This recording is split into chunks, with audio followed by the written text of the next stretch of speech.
Vinh, tiền. Ui, 50.000 đâu vậy? Tiền. Kiếm em cái que, em kéo cho. Tự nhiên nhặt được tiền.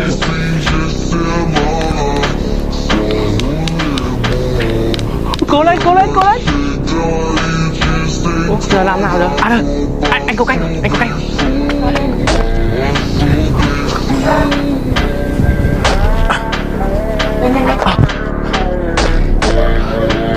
Mày đang thông minh chưa? Đấy, mẹ ra lấy que mày khai tiếp thấy chưa? Khai tiếp đi. Không lấy tiền đi ra lấy que làm gì? Anh nhỉ? Không lấy tiền luôn đi, lấy que em kéo tiếp à? Đấy. Sao mình không lấy tiền luôn? Thế mà bảo thông minh đùa. Nhầm. Mà đi vào chém tiếp. Nó lại chèo vào lấy tiếp.